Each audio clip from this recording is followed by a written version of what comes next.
यार, मी काय सांगते ना, त्याचं कुणाला काही पडलेलंच नाही. त्याला कुणाला काही सांगायला जावं तो मलाच ऐकवतोय. वैताग आला नुसता. आता कोण आहे? परी. हॅलो परी, बरं झालं तू फोन केलास. न फोन करून जाते कुठे? राडाच एवढा झालाय. राडा? काय ग, काय झालं?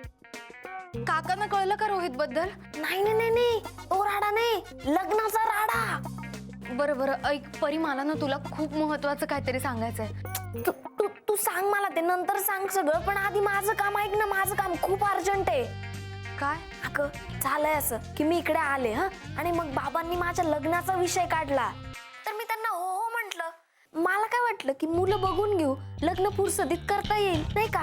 असं लातूर सोडून मी जाते कुठे? परी पण आता या सगळ्यात प्रॉब्लेम काय झालाय? प्रॉब्लेम हा झालाय की मला बघायला येणारा मुलगा हा दुसरा तिसरा कोणी नसून विनीत आहे. काय? हो, मी त्याला लगेच फोन केला. मी त्याला म्हंटल की हे बघ, एक तर तू तुझं आणि जुहीचं जे काय आहे ना ते सगळं घरी सांग, आणि दुसरी गोष्ट, मला तू 2 दिवसाच्या आत लातूर मध्ये हवाय. तर तेव्हा तो हो म्हणाला. आणि अगं मला दादा आता म्हणतोय की आज रात्री तो आणि त्याची फॅमिली मला बघायला येणार आहे. असं कसं शक्य? मग तो तेव्हा का असं म्हटलं? खोटं बोलला तो. मी त्याला जाब विचारायला फोन केला ना, मी त्याला फोन केला तर नेमका फोन पण नाही लागला. सगळंच गोळून बसलाय, काही कळतच नाहीये. परी परी, एक मिनिट, मला आता सांग, तुला या सगळ्यात मी काय मदत करू? हा, हे बघ, तू जुईला जाऊन भेट. आणि विनीतने त्यांच्याविषयी घरी काही सांगायचं ठरवलंय का हे तिला माहितीये का, याचा जरा अंदाज काढ. हा, कारण जर तो जुईविषयी घरी काही सांगणार असेल तर त्याने जुईला नक्कीच कल्पना दिली असेल. हा, बरं ठीक आहे, मी सगळं करते, मी सगळं सांगते जुईला, पण तू आता माझं ऐक. रेणुका, ऐकेन सगळं ऐकेन. आपण रात्री बोलू निवांत त्याबद्दल, पण तू आधी उठ आणि जुईला जाऊन भेट. कळलं? तिला सगळं विचार आणि मला सांग ती काय म्हणते ते. ओके, जा जा जा लवकर. Bye bye. हॅलो परी. अरे यार, काय प्रॉब्लेम आहे यांचा? मला काहीतरी महत्वाचं सांगायचं, कळत का नाहीये तुम्हाला? सगळेच ग्रँटेड धरतात मला. बस झालं आता.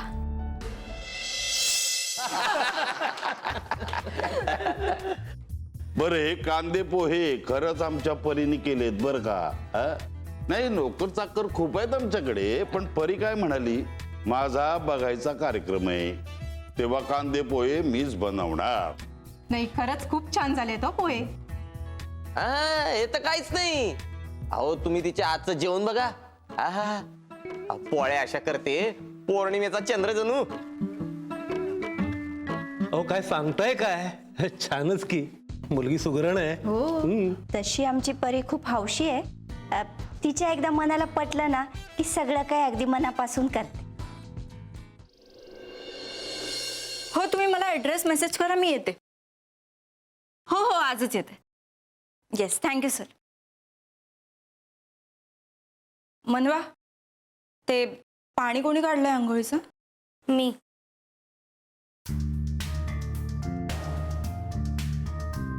ऐक ना, मला जरा बाहेर जायचं महत्वाच्या कामासाठी, सो मी आधी आंघोळ करते, मग तुझा. हा प्लीज. पाणी गरम करायला मी लावलं होतं, त्यामुळे अंघोळ पण मीच करणार आहे. हो कर, पण माझ्या नंतर कर ना. मला खरंच एका महत्वाच्या इंटरव्ह्यूसाठी जायचंय, अर्जंट. जगात सगळी महत्वाची कामं तुम्हालाच असतात असं नाही. आणि आम्ही तुम्हाला इमॅच्युअर जरी वाटत असलो तरी आम्हाला सुद्धा काही महत्वाची कामं असू शकतात. आम्ही काही रिकाम टेकडे नाही होत, कळलं? एक मिनिट. काय बोललीस तू? हा, जे तू आता ऐकलंस ना तेच. रेणुका, तू ना आता. रेणुका, 1 मिनिट बस ना. मनवा, हो 1 मिनिट बस. चल ये. अगं पण ये, बस.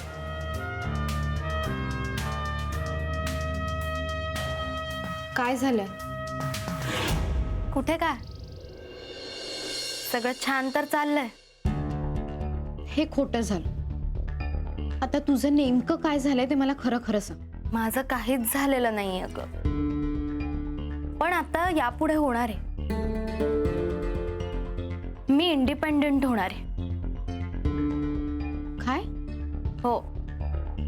काय मला कुणीतरी म्हणालं की तू सतत कुणावर तरी डिपेंडंट असतेस, सतत कुणाचा ना कुणाचा हात तुझ्या हातात लागतो वगैरे वगैरे. सो आता मी ठरवलंय, नकोय मला कुणी माझ्या सोबत. रेणुका का असं काय करतेस? मग काय करू मी मनवा? मी कुणाला तरी खूप कळकळीनं काहीतरी सांगायला गेले तर समोरच्याने पण मला तसाच रिस्पॉन्स द्यायला हवा ना. हा, मग कुणी रिस्पॉन्स नाही दिला तुला? जाऊ दे ना, ज्याने दिला नाही त्याला माहिती. आणि त्याच्याशी माझं आता काहीच देणं घेणं नाही. तसंही मी सांगायला जाते आणि समोरचं माझं काही ऐकून न घेता मला काहीतरी भलतंच सुनावतो, नाहीतर मग कुठल्या तरी कामाला तरी लावतो. सगळ्यांना ना फक्त रेणुका कामासाठी हवी, पण तिचं कुणीतरी काहीतरी ऐकून घ्या म्हटलं तर नाही, वरनं काहीतरी भलतंच सुनवायचं. जाऊ दे ना, मी आता ठरवलंय इंडिपेंडंट व्हायचं, कुणावरच डिपेंडंट राहायचं नाही. बास झालं. रेणुका, रेणुका का ऐक ना.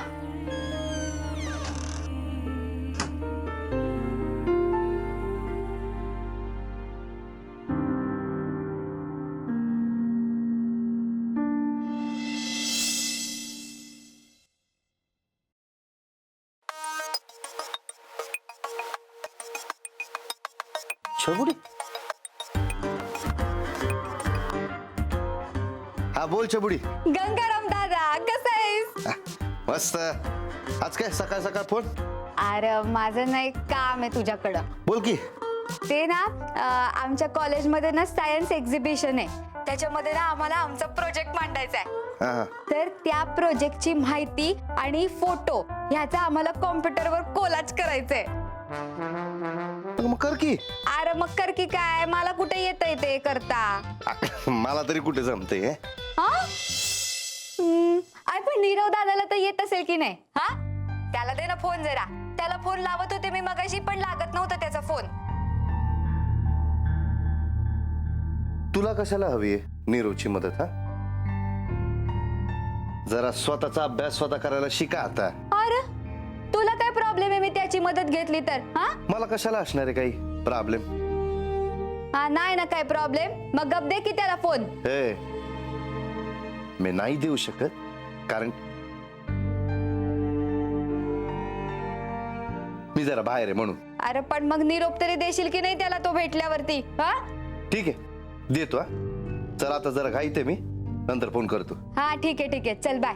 ए पण निरोप दे आठवणीने. हा देतो. हा चल बाय बाय.